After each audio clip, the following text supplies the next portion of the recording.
Ini adalah kesaksian kisah Ahmad Khalid, penulis situs anti-Kristen, dan saya berusaha mencoba untuk menceritakannya kembali kepada Anda.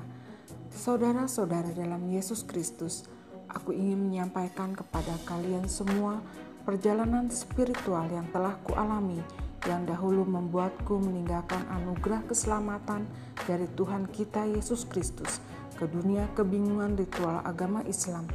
Bukan tujuanku untuk menyinggung perasaan para muslim, tapi aku merasa perlu menyampaikan hal ini untuk menyebarkan kebenaran akan Tuhan Yesus dengan harapan menyadarkan umat Kristen yang bingung untuk tidak melakukan hal yang sama seperti yang kulakukan dulu dengan beralih memeluk Islam, dan juga untuk menerangkan kepada semua muslim mengapa aku kembali ke tangan penuh kasih Tuhan dan Juru Selamatku Yesus Kristus.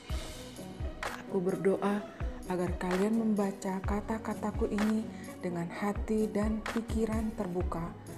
Aku memeluk agama Kristen sejak usia muda. Ibuku dari dulu sampai saat ini merupakan penganut Katolik Roma yang taat. Di luar masalah setuju atau tidak dengan teologi Katolik, aku mengagumi imannya. Iman ini yang membuatku belajar di sekolah Katolik sewaktu masih anak-anak, dan juga menjadi pembantu pengurus altar di kebaktian misa hari Minggu. Beberapa tahun setelah aku meninggalkan gereja, aku memeluk Islam dan jadi muslim, lalu mengganti namaku jadi Isa Ahmad Khalid. Aku mulai menulis kampanye melawan Kristen dalam mempromosikan Islam. Aku sangat terpengaruh oleh ajaran Syekh Ahmad Deedat, sampai-sampai melakukan pengecaman yang sama yang dilakukannya. Hal ini jelas membuat banyak muslim merasa senang, apalagi dulunya aku penganut Katolik yang taat. Dengan nama muslim baruku, aku menghabiskan beberapa tahun menjadi tokoh Islam berpengaruh di masyarakat muslim lokal. Aku berkhotbah di banyak masjid, dan bahkan sempat muncul 2 kali dalam acara TV dengan tokoh muslim lokal lainnya. Aku malu untuk mengatakan bahwa waktu itu aku senang sekali membuat kaum Kristen marah dengan isi khotbahku. Aku bahkan mengambil sikap yang lebih kontroversial untuk menghina dan merendahkan iman Kristen dengan segala kemampuanku tanpa menahan diri sama sekali. Aku menyebut Alkitab sebagai kitab porno dan tak bermoral. Aku habiskan waktu berjam-jam mencari-cari dalam halaman-halaman Alkitab untuk menghina lebih lanjut.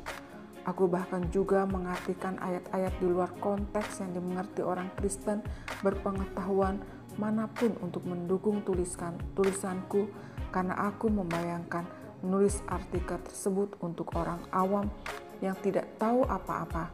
Meskipun begitu, harus kuakui bahwa segala tujuan jelekku terhadap Alkitab malahan nantinya membuktikan alasan kembalinya diriku pada iman Kristen.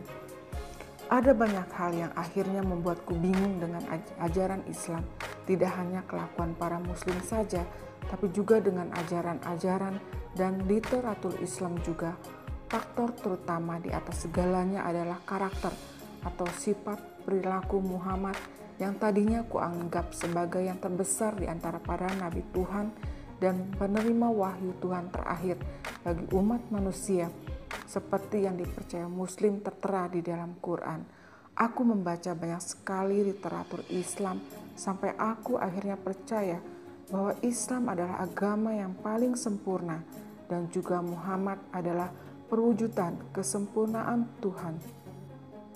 Literatur Islam tersebut menggunakan Alkitab sebagai alat dan referensi untuk menunjukkan kesahan kenabian Muhammad dan Islam.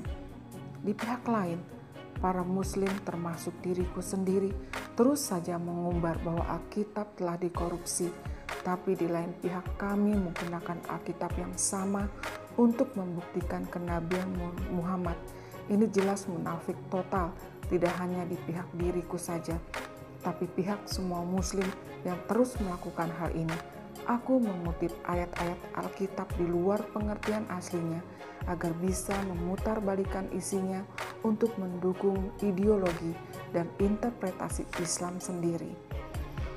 Hal yang paling jelas adalah Muslim hidup dalam ketakutan atas Tuhan atau sesama Muslim. Sebagai orang Kristen, aku tidak takut akan ancaman api neraka, sebab aku telah menyerahkan diriku dalam anugerah keselamatan dari Tuhan Yesus. Hal ini tidak didapat para Muslim karena Quran mengajarkan bahwa Tuhan menyelamatkan siapa yang Dia kehendaki dan mengutuk siapa yang Dia kehendaki. Hal ini membuat Muslim bertanya-tanya, apakah mereka akhirnya bisa masuk surga meskipun sudah banyak melakukan perbuatan baik. Karena pemikiran seperti inilah banyak Muslim yang mati dalam nama Tuhan dan Islam dengan menyebut diri mereka sebagai martir. Tapi arti martir dalam Kristen sangatlah berbeda dengan martir dalam Islam. Muslim percaya mereka yang mati dalam perang demi Allah adalah martir. Kristen percaya bahwa martir adalah mereka yang mati untuk mempertahankan imannya dan menolak untuk menyangkal iman mereka terhadap Yesus Kristus. Selain tulisan kesaksian ini, aku telah menyatakan secara jelas kepada para Muslim yang dulu kupanggil sebagai saudara-saudaraku bahwa aku kembali kepada iman Kristenku. Sedihnya, aku diejek dan dihina, juga diancam karena terang-terangan murtad. Aku kaget sekali bagaimana aku diserang dengan sengit, tapi aku hanya takut pada Tuhan dan bukan pada orang. Yesus mengajarkan kita untuk takut pada mereka yang dapat menghancurkan jiwa dan bukan mereka yang dapat menghancurkan jasmani. Ironisnya, di antara para Muslim yang kuberitahu tentang kemurtadanku, ada orang yang memiliki website Islam. Dulu aku memberi banyak sumbangan tulisan bagi propaganda Islam di websitenya. Tapi meskipun aku telah menyatakan murtad dan kembali ke Kristen, tulisanku tetap saja tercantum di websitenya.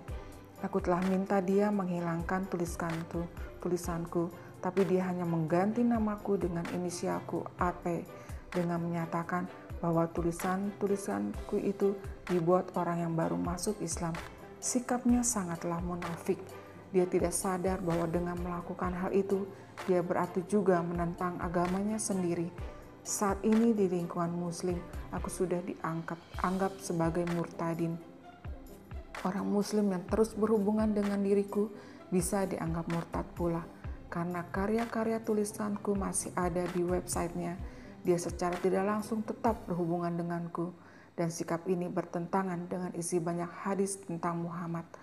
Aku tidak bangga akan tulisan-tulisanku, dan ini akan jadi sesuatu yang memalukan untuk jangka waktu lama dalam hidupku. Tapi aku dulu memang tidak tahu banyak tentang Alkitab, dan akhirnya pengetahuan yang benar tentang Yesus Kristus tumbuh dan aku kembali kepadanya. Haleluya.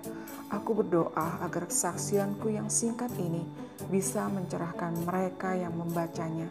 Jadi bahan bacaan yang menenangkan bagi mereka yang mengalami hal yang serupa dan jadi sumber pengetahuan bagi mereka yang memilih untuk ikut si Muhammad atau Yesus Kristus. Aku sekarang hidup berdasarkan anugerah keselamatan dari Tuhanku dan Juru Selamatku Yesus Kristus. Aku mempersiapkan diri akan kedatangannya kembali yang bisa terjadi di waktu kapanpun. Aku sekarang bekerja bagi Tuhan, jadi seorang pendeta dan membagi-bagikan kesaksianku pada siapa yang mau mendengarkan. Bagi mereka yang menuduh bahwa Alkitab bertentangan dengan isinya sendiri, aku nyatakan bahwa itu tidak benar. Alkitab bertentangan dengan cara hidup mereka yang menuduh hal seperti itu. Bagi mereka yang mencoba membenarkan kesalahan Alkitab, sebaiknya biarkan Alkitab memperbaikimu. Pengetahuan adalah kekuatan. Jika kita memiliki kekuatan itu, kita bisa mengajar orang lain. Aku ingin menganggap diriku sebagai bukti tentang hal kekuatan tersebut. Terima kasih atas ketersediaan kalian membaca dan mendengarkan kesaksianku. Semoga Tuhan memberkati kalian melalui anugerah keselamatan dari Yesus Kristus. Amin. Ini kesaksianku, bukan untuk menjelek-jelekan salah satu agama, namun ini kenyataan yang aku alami. Mohon maaf jika ada salah kata Dan silakan, ini ada referensi dari Quran yang sudah diubah dan ada yang dihapuskan. Mohon maaf sekali lagi dan jangan lupa like dan subscribe-nya. Terima kasih.